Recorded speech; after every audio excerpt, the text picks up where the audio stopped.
Recife é uma metrópole com mais de 1 milhão de habitantes. Junto aos recifenses, vivem pessoas vindas de todo o Nordeste e do interior do estado de Pernambuco. A cidade tem uma importância regional destacada. Seus contrastes sociais são muitos. Em meados do século XVI, Recife começou a existir como um povoado onde moravam pescadores, marinheiros e alguns comerciantes. Até hoje, a cidade é conhecida como cidade portuária. Aqui é a região do Porto do Recife. Está aqui numa área bem central, bem interessante da cidade. Tudo se concentra aqui, no centro do Recife, no Porto. O Porto é um ponto estratégico na história do Recife. Pelo Porto chegaram e saíram colonizadores, escravos e mercadorias. E muitas outras pessoas, personagens e influências culturais que fizeram da capital pernambucana a cidade que vamos conhecer nesse programa.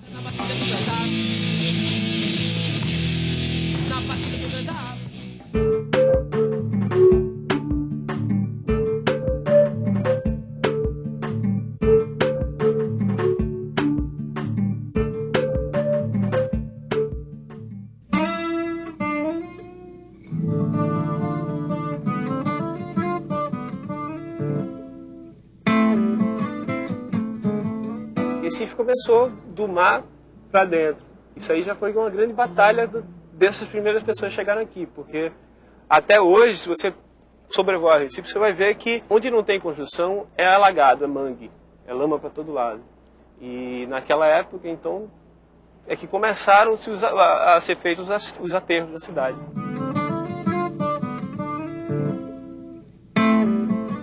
O que eu conheço de antigo da cidade era justamente através de ilustrações, de pinturas.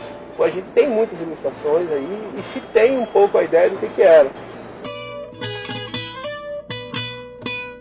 No início do século XVI, o crescimento do comércio de pau-brasil, realizado pelos portugueses, despertou a ambição de outras nações europeias. Em 1526, para garantir o controle do território recém-descoberto, foi fundado o primeiro núcleo permanente de ocupação, a Feitoria de Pernambuco, um entreposto comercial fortificado. 6 anos depois, Dom João III, rei de Portugal, decidiu implantar o sistema de capitanias hereditárias, dividindo o Brasil em 15 faixas horizontais. Cada território foi entregue a um donatário, que o explorava e ocupava por conta própria. A capitania de Pernambuco, entregue ao donatário Duarte Coelho, foi uma das que obteve maior sucesso. Instalando em suas terras engenhos de cana-de-açúcar, Duarte Coelho assegurou o controle sobre o território pernambucano. A partir de então, a vila, que viria a ser a cidade do Recife, tornou-se um ponto estratégico para a coroa portuguesa.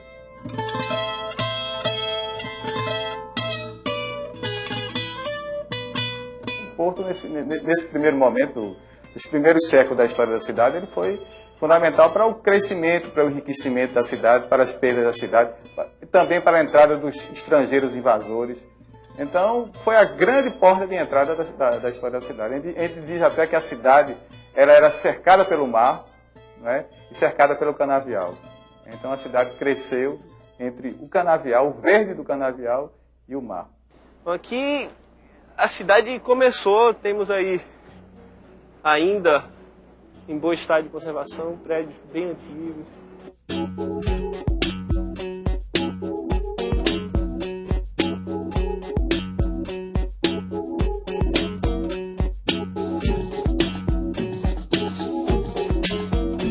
Nos primeiros anos do século XVII, Pernambuco era a capitania hereditária mais lucrativa e o maior produtor mundial de açúcar. A mercadoria, farta e preciosa, despertou o interesse estrangeiro. Os holandeses invadiram e botaram fogo na capital Olinda, que tinha sido fundada pelos portugueses, e se instalaram no povoado do Recife.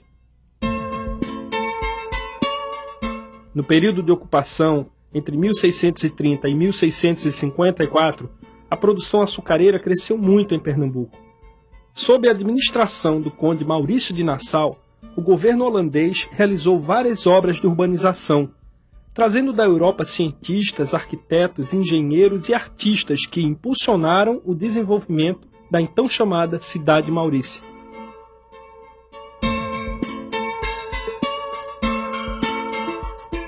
Os holandeses aqui passaram pouco mais de 20 anos. Maurício Nassau passou apenas 7. E isso está na memória do povo. A população se refere a Nassau, se refere ao período holandês em Recife, com um orgulho, com uma familiaridade tão grande, que por vezes parece que o cara teve aqui a coisa de 100 anos atrás, ou 80 anos, que foi uma coisa recente.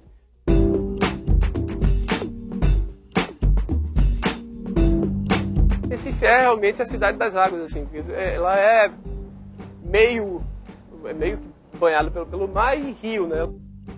Recife é formado por várias ilhotas, então é inevitável que ela seja toda recortada por pontes. Portugueses e holandeses tinham diferentes concepções de ocupação urbana. Os primeiros colonizadores construíram uma vila sobre as colinas de Olinda. Seu casario, ladeiras e arruamento ainda lembram a Lisboa de Portugal. Os holandeses preferiram ocupar a área próxima à região do Porto do Recife, que tinha uma topografia semelhante à do seu país de origem. Lá, eles aplicaram seus conhecimentos na construção de canais e pontes. Essa ponte que hoje a gente chama de Maurício Nassau foi construída pelo próprio para dar saída ali, facilitar a circulação ali das pessoas e mercadorias. Porque quando a maré baixava, por exemplo, não tinha condições de atravessar aquilo ali. Era uma dificuldade muito grande. Se o mar tivesse revolto, as barcas viravam, perdiam açúcar.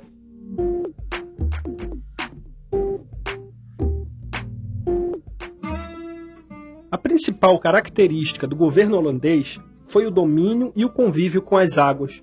Por meio disso, eles puderam ocupar a cidade do Recife entre 1630 e 1654 e controlar a riqueza produzida pelo açúcar. Tempos depois, os holandeses levaram para as Antilhas o método português de funcionamento dos engenhos de açúcar, quebrando o monopólio de Portugal sobre a produção mundial do produto.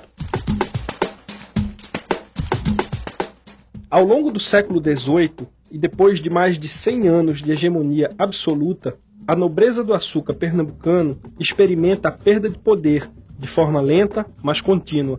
A concorrência estabelecida pelo ouro branco das Antilhas levou o preço da arroba da cana-de-açúcar a quedas vertiginosas. Os negócios do açúcar, aos poucos, deixaram de ser a única fonte econômica da capitania hereditária mais rica do Brasil. Os comerciantes portugueses de gado e algodão enfrentaram os senhores de engenho e foram se firmando no controle da economia. Abre-se no Recife um período de importantes revoltas sociais. Era a grande luta entre os comerciantes que estavam em Recife, inclusive controlavam a riqueza, e a aristocracia canavieira que se encontrava mais em Olinda. Então existia até uma disputa também por espaço econômico, né? Olinda seria a devedora e Recife seria o credor. Este conflito, ocorrido em 1710, dá autonomia à cidade do Recife e é conhecido como Guerra dos Mascates. O pernambucano ele é conhecido como um povo muito lutador, então várias revoltas e batalhas aconteceram aqui. A Revolução Praieira, a Batalha dos Mascates, e várias outras aqui, a expulsão dos holandeses também, aqui no Monte Guararapes, é um marco histórico.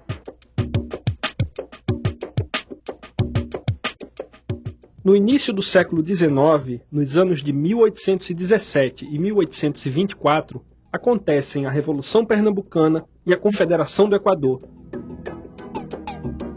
A primeira reivindicava a independência com relação à coroa portuguesa. A segunda, após a declaração da independência do Brasil, lutava contra o autoritarismo do governo de Dom Pedro I. Havia também forte influência maçônica no movimento.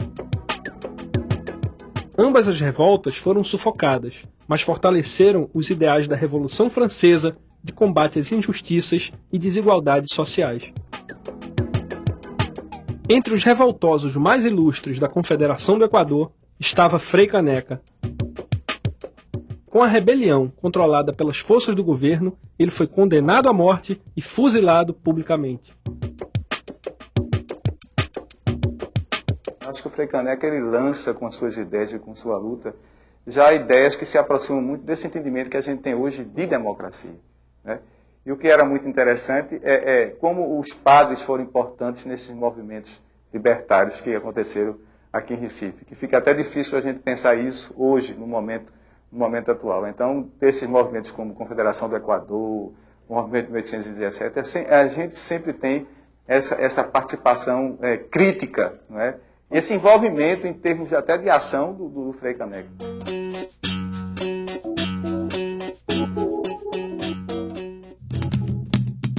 Entre a segunda metade do século XVIII e a primeira década do século XIX, o Recife era uma cidade marcada pelo escravismo. Nesse período, a população escrava era maior que a de homens livres. Os africanos não trabalhavam apenas nos grandes engenhos de açúcar. Eles faziam a carga e a descarga das embarcações que abasteciam as atividades mercantis do Recife. A escravidão urbana era tão intensa quanto a rural. E a questão da escravidão até hoje também é essa questão da história que a gente viveu e da memória que a gente construiu em cima dessa história. Então, o preconceito contra o trabalho manual, o preconceito racial, uma mentalidade aristocrata que está muito presente dentro da história da cidade. Embora a cidade tenha mudado economicamente, embora a cana-de-açúcar hoje se encontre numa grande crise, mas aquela memória dos tempos da riqueza, dos tempos dos falsos, do tempo da escravidão, ainda permanece muito presente na história do Recife. Na segunda metade do século XIX, Recife era a terceira maior cidade do Brasil, com aproximadamente 50 mil habitantes. A agroindústria açucareira, um setor de serviços significativo, e a exportação de algodão para o mercado europeu sustentavam a economia pernambucana. É nesse período que a cidade passa por importantes mudanças na vida social e urbana. A população escrava diminui e os serviços públicos se modernizam. Em 1870, é aberta a estrada de ferro Recife-Olinda-Beberibe. Alguns anos depois, são inaugurados os serviços telegráfico e de telefonia manual. O Recife se preparava para entrar no século XX, com todas as conquistas e contradições sociais que lhe marcaram o período imperial.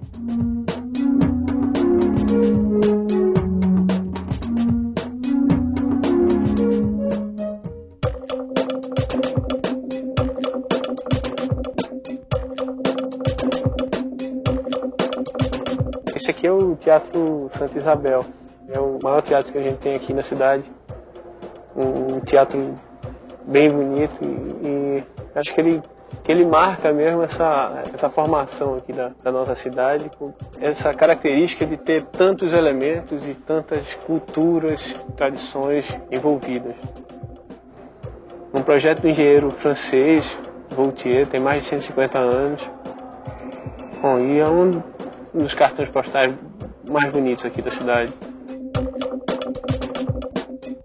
Além das apresentações artísticas comuns a qualquer teatro, isso aqui também foi sede de grandes discussões e grandes debates assim, entre os intelectuais da época.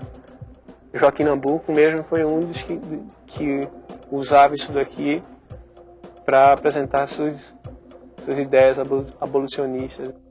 Joaquim Nabuco ele simboliza uma ambiguidade que está muito presente no intelectual pernambucano, vamos dizer assim, ligado a famílias da cana-de-açúcar, aristocracia, mas ao mesmo tempo com ideais libertários.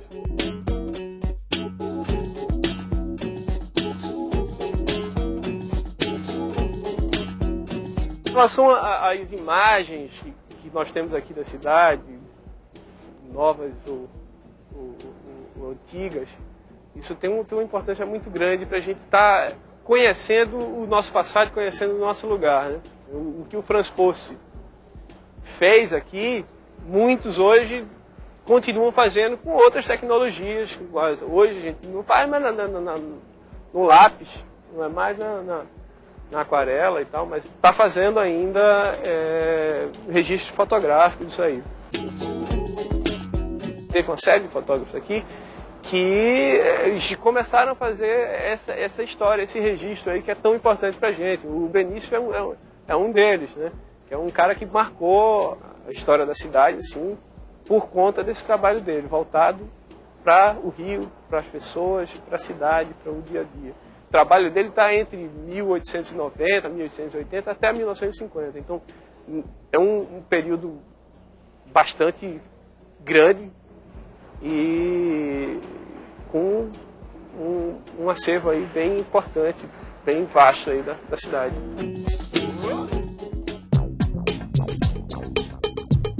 O Capibaribe tem uma importância muito grande para a cidade. O Rio está dentro da vida, da realidade das pessoas aqui, desde que se tem registro, assim. A nossa geografia, a cara da nossa cidade, a nossa arquitetura, tudo é meio desenvolvido a partir dele e dos alagados do rio, né? Desse encontro com o mar aqui. É engraçado lembrar que isso aqui foi um canal de transporte mesmo, e tráfego de muita gente. Muita gente utilizava o rio antigamente para vir, sair lá do interior do estado, para vir aqui para a capital, ou seguir para outras capitais. É muito triste você ter que emigrar pela necessidade em outra cidade, respirar outro tipo de ar, outro oxigênio. São tantos severinos ingênuos. Me sinto nessa cidade grande, um homem que mata. Estou morrendo de saudade de Nazaré da Mata.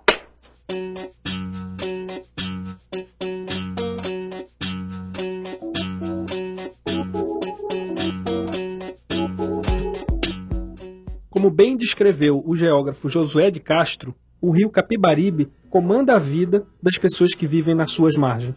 É dos manguezais e do fundo de suas águas que as populações ribeirinhas, os severinos, retiram seu sustento. A grande ameaça ao velho Capibaribe é a degradação ambiental. Os mangues do Capibaribe são um paraíso do caranguejo. Se a terra foi feita para o homem, contudo para bem servi-lo, também o mangue foi feito especialmente para o caranguejo. Tudo aí foi ou está para o caranguejo, inclusive a lama e o homem que vive nela. Por outro lado, o homem daí vive para pegar caranguejo, chupar-lhe as patas, comer-lhe a sua carne feita de lama. O que o organismo rejeita, volta como detrito, para a lama do mangue, para virar caranguejo outra vez. O pessoal fala muito que o rio Capibaribe e o rio Beberibe, dentre outras coisas, o principal seria que eles se unem aqui para formar o Oceano Atlântico. Aqui se dá origem ao Oceano Atlântico. Isso é uma frase que é muito repetida aqui, meio em tom de brincadeira, mas nem tanto, eu acho.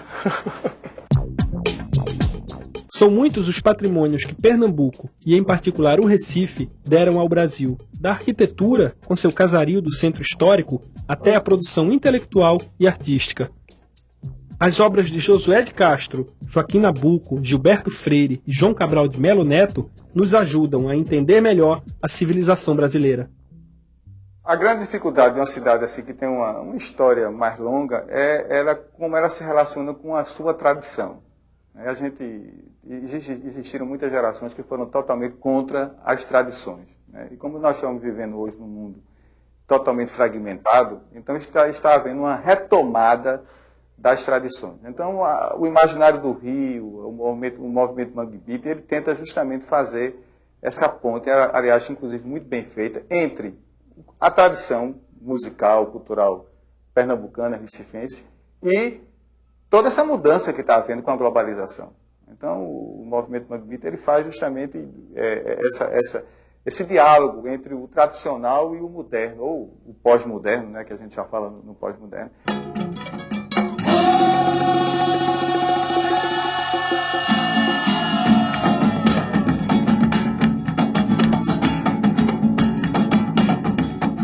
A relação da cidade com o meu trabalho foi muito importante nisso, porque eu vi que eu fotografando essas pessoas, que de certa forma são a minha imagem também, fotografando esse lugar, é que eu estou me achando e estou me apresentando através do meu trabalho. A partir do momento que eu vi isso daí, para mim foi um salto incrível assim, que eu dei para me reconhecer nas coisas, me reconhecer aqui nesse lugar, nessa cidade e nessas pessoas daqui, que vivem aqui. E nessa história tão interessante aqui, que é uma história da formação da cidade, da formação do Recife. A história do Recife tem no Cais do Porto um de seus grandes cenários. Ele é um símbolo da formação da sociedade e da cultura do povo pernambucano. O Recife é uma das metrópoles brasileiras que estabelece um forte diálogo com o passado e com outras culturas. As marcas desses encontros e desencontros estão no seu patrimônio arquitetônico, nas suas manifestações culturais, na pobreza e na riqueza de sua gente. O Recife e os recifenses têm muitas outras histórias para contar.